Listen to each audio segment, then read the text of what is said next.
Hoy, la Unión Europea tiene 27 Estados miembros, aunque también podrías decir que tiene 27 países miembros. Esta diferenciación es importante porque la Unión Europea fue creada como una organización adicional de la que los países forman parte juntos.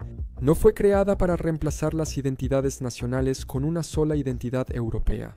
Aunque algunas personas sí quieren que la Unión Europea avance hacia eso, convirtiéndose en un modelo más federal, pero de eso no trata este video.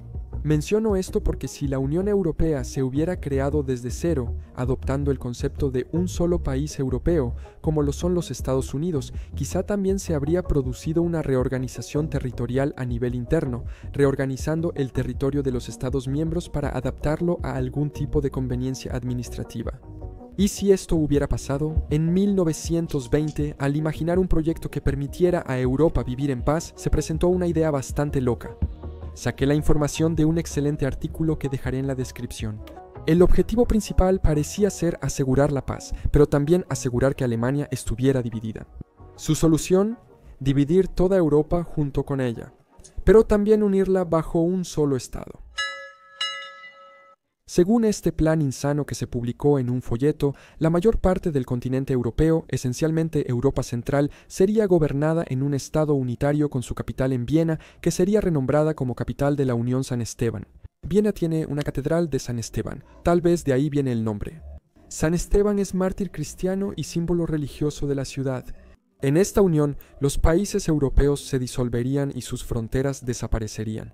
En vez de eso, triángulos de líneas rectas desde la antigua Viena definirían los 24 cantones de esta nueva unión. El objetivo era ignorar las distintas identidades, lenguas, religiones y pueblos de los países miembros, eliminando sus identidades nacionales y obligándolos a formar una nueva juntos para evitar disputas por diferencias. Estoy seguro de que esto habría salido muy bien. Su nueva bandera reflejaría la organización territorial, similar a la de Seychelles, con líneas radiantes que representan los colores de los países integrantes. En el centro habría un grupo de manos tomándose entre sí, simbolizando la cooperación entre los pueblos, y una versión alternativa muestra lo que parece ser el propio San Esteban. Así que, tanto por eliminar la importancia de las diferencias religiosas cuando nombras la capital San Esteban y usas la figura religiosa en tu bandera. La Unión Centroeuropea excluiría áreas europeas que hoy en día son, en parte, clave en la Unión Europea, como toda Escandinavia, donde solo Noruega no es miembro actualmente, Irlanda y el Reino Unido, España y Portugal.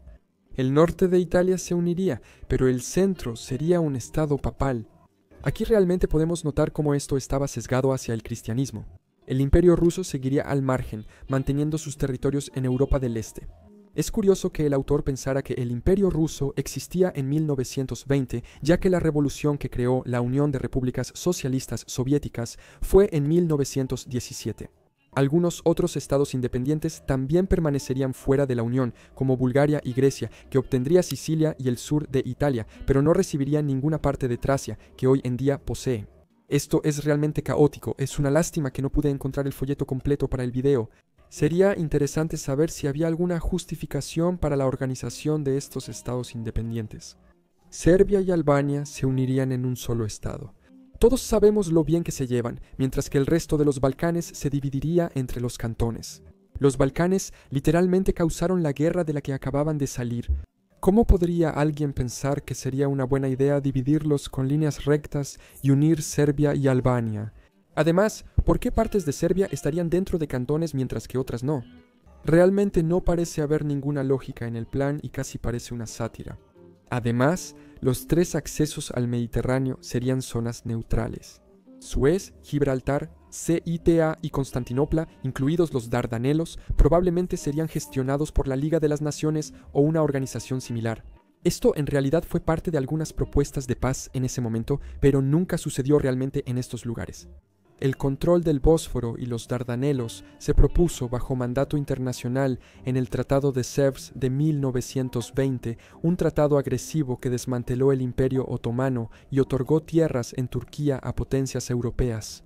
Nunca se puso en práctica debido a lo extremo que era, siendo reemplazado por el más razonable Tratado de Lausana en 1923. El Imperio Británico controlaba Suez y Gibraltar, y al no ser parte de la Unión ni una potencia derrotada, ¿por qué cederían su control? Lo mismo aplica para España con Acuerdo Económico y Comercial Global. El autor del plan fue P. Hamas, con sede en Viena. La propuesta se publicó en un folleto que también criticaba el Tratado de Versalles, considerándolo un obstáculo para una paz duradera.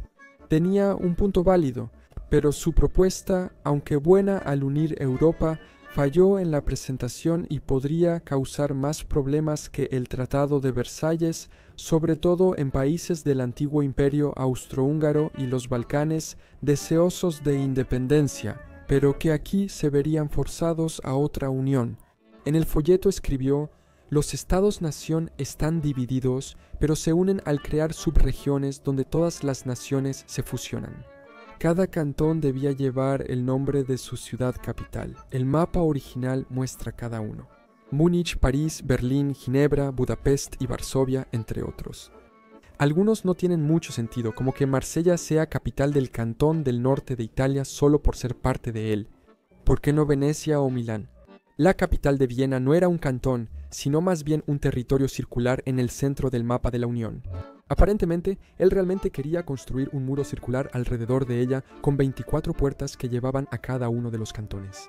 Aunque había 24 cantones, la Unión solo reconocería 4 naciones constituyentes: romanos, germanos, eslavos y magiares. Los 3 primeros se subdividirían en distintos pueblos.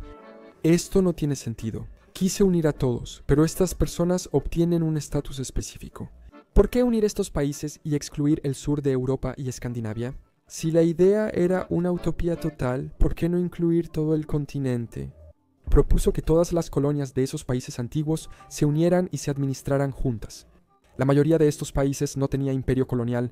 Esto significaría unir los imperios coloniales de Francia, Países Bajos, Bélgica y Alemania si Alemania recuperaba sus colonias perdidas en Versalles. El presidente de la Unión tendría un mandato de 3 años y la presidencia rotaría entre las 4 naciones reconocidas, lo que iría en contra del supuesto propósito de la Unión. ¿Cómo puedes unir a todos si estas 4 identidades nacionales tienen derechos políticos superiores? Mayores de 20 años podrían votar. El esperanto sería el idioma común de la Unión. El esperanto es un idioma creado por el oftalmólogo Zamenhof, radicado en Varsovia en 1887.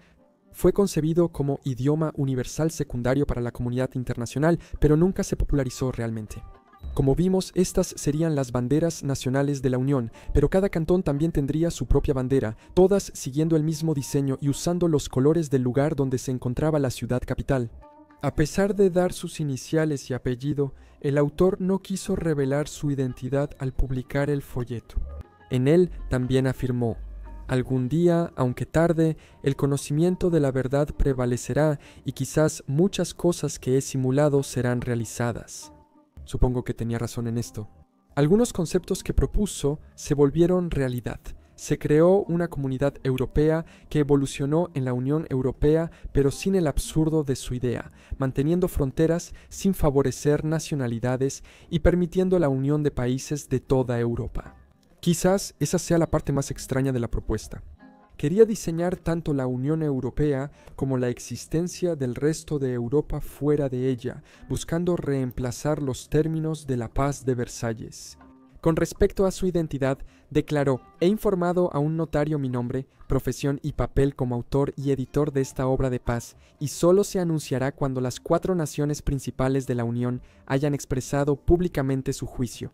Hasta donde sé, esta propuesta nunca se tomó en serio, y dudo que lo sea, así que parece que no conoceremos la identidad completa.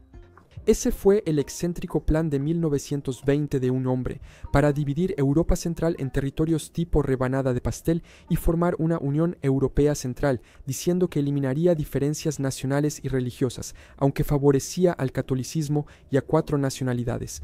Dejando de lado esta propuesta loca, ¿crees que tendría sentido una reorganización territorial interna en la Unión Europea o está bien como está, con cada país teniendo su propio territorio original? ¿Conoces otra propuesta similar para crear una Unión Europea diferente? Comparte tu opinión en los comentarios. Muchas gracias por ver este video, suscríbete si quieres y nos vemos la próxima vez para más conocimientos generales.